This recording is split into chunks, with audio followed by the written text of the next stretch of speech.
बोलो शंकर भगवान की जय। नमस्कार मित्रों, आपका हमारे चैनल में हार्दिक अभिनंदन है। आज हम आपको बताने जा रहे हैं हरितालिका तीज का व्रत कब है, पूजा विधि से लेकर शुभ मुहूर्त एवं व्रत कथा। सनातन परंपरा में हरितालिका तीज के व्रत का बहुत ज्यादा महत्व माना जाता है।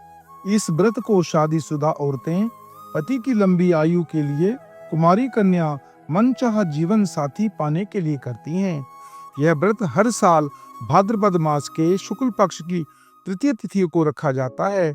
हरतालिका तीज व्रत भगवान शिव और माता पार्वती की पूजा के लिए समर्पित है। मान्यता है कि इस व्रत को विधि विधान से करने पर पूरे साल वैवाहिक जीवन सुख बना रहता है, जीवन साथी को दीर्घायु प्राप्त होती है। जिस व्रत को कभी माता पार्वती ने भगवान शिव को पाने के लिए रखा था, शुभ मुहूर्त में करें हरितालिका तीज व्रत की पूजा। पंचांग के अनुसार इस साल अखंड सौभाग्य का आशीर्वाद दिलाने वाला हरितालिका तीज व्रत 26 अगस्त 2025 को रखा जाएगा। इस दिन महादेव और माता पार्वती की विधि विधान से पूजा करने से सुहागिनों को प्रातःकाल 5:56 से लेकर 8:31 तक यानी लगभग 2.5 घंटे का शुभ समय प्राप्त होगा। अब जानिए हरितालिका तीज की पूजा विधि। हरितालिका तीज की पूजा करने के लिए प्रातःकाल स्नान ध्यान करने के बाद शुभ मुहूर्त में पूजा करनी चाहिए। इसके लिए आप पूजा से जुड़ी हुई सभी चीजों को, जैसे गोरा पार्वती की मिट्टी की प्रतिमा, पुष्प, फल, धूप, दीप, आसन, वस्त्र, जल, अक्षत, चंदन, पान, श्रृंगार का सामान और इकट्ठा कर रख लें। उसके बाद सबसे पहले इस व्रत और पूजा को विधि विधान से करने का संकल्प लें। फिर पूजा की शुरुआत कर भगवान श्री गणेश को समर्पित करें। उसके बाद माता पार्वती और महादेव की पूजा विधि विधान से करें और हरितालिका तीज की कथा को कहने के बाद महादेव और माता गौरी की आरती करें। फिर जिस स्नान स्थान पर पूजा कर रहे हो उसी स्थान पर प्रदक्षिणा कर पूजा की समाप्ति के बाद भगवान शिव और माता पार्वती से अपने पति की लंबी आयु और संतान के सुख सौभाग्य की कामना करें। अंत में किसी सुहागिन ब्राह्मणी महिला को अपने सामर्थ्य के अनुसार अन्न, वस्त्र, धन और श्रृंगार की सामग्री दान करें। हरितालिका तीज के नियम। हिंदू पंचांग के अनुसार पति की लंबी आयु की और मनचाहा वर पाने के लिए हरितालिका तीज का व्रत निर्जल रखा जाता है। यदि आप हरितालिका तीज की पूजा को प्रातःकाल के शुभ मुहूर्त में किसी कारण न कर पाए तो आप प्रदोष काल में इस पूजा को कर पुण्य फल प्राप्त कर सकते हैं। हरितालिका तीज पर रेत, मिट्टी, गोबर, शहद आदि से बनाए गए शिव पार्वती के पार्थिव प्रतिमा की पूजा का विधान। शिव पार्वती की विधि विधान से पूजा करने के बाद इस व्रत का गुणगान करने वाली हरितालिका व्रत कथा का जरूर श्रवण करें। हरितालिका तीज व्रत करने वाले गेहूं का दान करने के बाद इस व्रत का पुण्य फल और भी ज्यादा बढ़ जाता है। हरितालिका तीज के दिन खाली समय में भगवान शिव और माता के मंत्रों का जाप करना चाहिए। यह मंत्र इस प्रकार है: ओम तत्पुरुषाय विद्महे महादेवाय धीमहि तन्नो रुद्रः प्रचोदयात्। इस मंत्र का भी जाप कर सकते हैं। ओम नमः शिवाय। ओम त्र्यंबकं यजामहे सुगंधिं पुष्टिवर्धनम् उर्वारुकमिव बन्धनान् मृत्युर्मोक्षमामृतात्। इन मंत्रों को श्रद्धा भक्ति भाव से श्रवण करें। माता का मंत्र इस प्रकार है: ओम सर्वमंगल मांगले शिवे सर्वार्थ साधिके शरणेन्द्रम्बके गौरी नारायणी नमस्तुते। ओम शरणागत दीनार्थ पवित्रं प्रायणा सर्वस्यात् हरे देवी नारायणी नमस्तुते। यथा संख्या में जितना भी हो सके आप इन मंत्रों का जाप करें। इन मंत्रों का जाप करने से आपको पूर्ण पुण्य की प्राप्ति होगी और भगवान शंकर और माता की कृपा आपको प्राप्त होगी। अब करिए कथा का श्रवण। भगवान शिव ने कहा, हे गौरी, पर्वतराज हिमालय पर गंगा के तट पर तुमने अपनी बाल्यावस्था में अधोमुखी होकर घोर तप किया था। इस अवधि में तुमने अन्न न खाकर केवल हवा का ही सेवन के साथ तुमने सूखे पत्ते चबाकर काटी थी। माँ की शीतलता से तुमने निरंतर जल में प्रवेश कर तप किया। विषाप की जला देने वाली गर्मी में पंचाग्नि से शरीर को तपाया। श्रवण मास की मूसलधारा वर्षा में खुले आसमान के नीचे बिना अन्न जल ग्रहण की व्यतीत किया। तुम्हारी इस कष्टदायक तपस्या को देखकर तुम्हारे पिता बहुत दुखी और नाराज होते थे। तब एक दिन तुम्हारी तपस्या और पिता की नाराजगी को देखकर नारद जी ने तुम्हारे घर पधारे। तुम्हारे पिता द्वारा आने का कारण पूछने पर नारद जी बोले, हे गिरिराज, मैं भगवान विष्णु के भेजने पर यहाँ आया हूँ।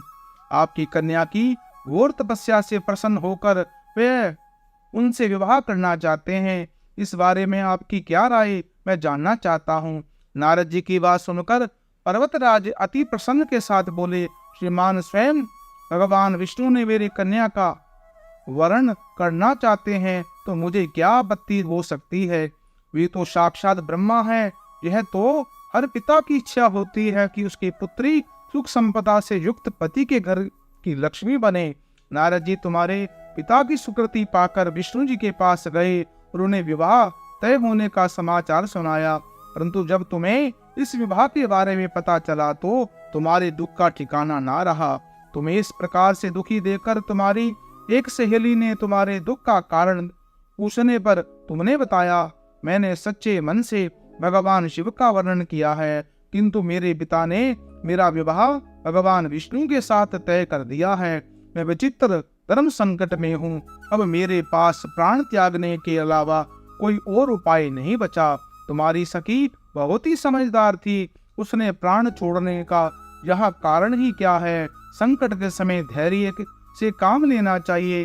भारतीय नारी के जीवन की सार्थकता इसी में है, जिसे मन से पति रूप में एक बार वर्ण कर लिया, जीवन पर्यंत उसी से निर्वह करे। सच्ची आस्था और एक निष्ठा के समक्ष भगवान ही असहाय है। मैं तुम्हें घोर वन ले चलती हूँ, जो साधन फल भी, और वहां पर तुम्हारे पिता तुम्हें खोज भी नहीं पाएंगे। मुझे पूर्ण विश्वास है ईश्वर अवश्य ही तुम्हारी सहायता करेंगे। तुमने ऐसा ही किया। तुम्हारे पिता तुम्हें घर में न पाकर बड़े चिंतित और दुखी हुए। वे सोचने लगे, मैंने तो विष्णु जी से अपनी पुत्री का विवाह तय किया था। यदि भगवान विष्णु बारात लेकर यहाँ आ गए और कन्या घर पर नहीं हुई तो बहुत अपमान होगा। ऐसा विचार कर कर पर्वतराज ने चारों ओर तुम्हारी खोज करवा दी। इधर तुम्हारी खोज होते रही, उधर तुम अपनी सहेली के साथ नदी के तट पर एक गुफा में मेरी आराधना में लीन रहने लगी। भाद्रपद तृतीय शुक्ल को हस्त नक्षत्र था। उस दिन तुमने रेत के शिवलिंग का निर्माण किया। रात भर मेरी स्तुति में गीत गाकर जागरण किया। तुम्हारी इस कठोर तपस्या के प्रभाव से मेरा आसन हिल डुला और मैं शीघ्र ही तुम्हारे पास पहुंचा और तुमसे वर मांगने को कहा। तुम अपनी तपस्या के फलीभूत मुझे अपने समक्ष पाकर तुमने कहा, मैं आपके सच्चे मन से पति के रूप में वर्णन कर चाहती हूँ। यदि आप सचमुच मेरी तपस्या से प्रसन्न होकर यहाँ पधारे हैं तो मुझे आप अपनी अर्धांगिनी के रूप में स्वीकार कर लीजिए। तब तथास्तु कहकर मैं कैलाश पर्वत पर लौट चल गया। रात होते ही तुमने पूजा की समस्त सामग्री नदी में प्रवाहित कर अपनी सखी सहित व्रत का वर्णन किया। उसी समय गिरिराज अपने बंधु बांधवों के साथ तुम्हें खोजते वहां पहुंच गए। तुम्हारी दशा देखकर अत्यंत दुखी हुए और तुम्हारी इस कठोर तपस्या का कारण पूछा। तब तुमने कहा, पिताजी, मैंने अपने जीवन का अधिकांश वक्त कठोर तपस्या में व्यतीत किया है।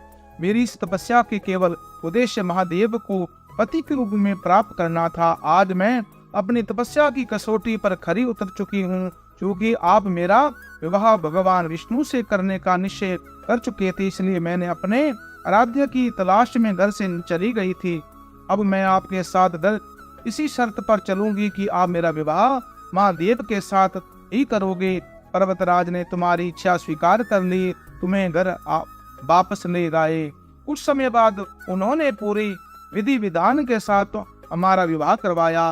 भगवान शिव ने आगे कहा, हे पार्वती, भाद्रपद शुक्ल तृतीय को तुमने मेरी आराधना करके जो व्रत किया, उसी के परिणाम स्वरूप हम दोनों का विवाह संभव हो सका। इस व्रत का महत्व है कि मैं इस व्रत को पूर्ण निष्ठा के साथ करने वाली प्रत्येक स्त्री को मनवांछित फल देता हूँ।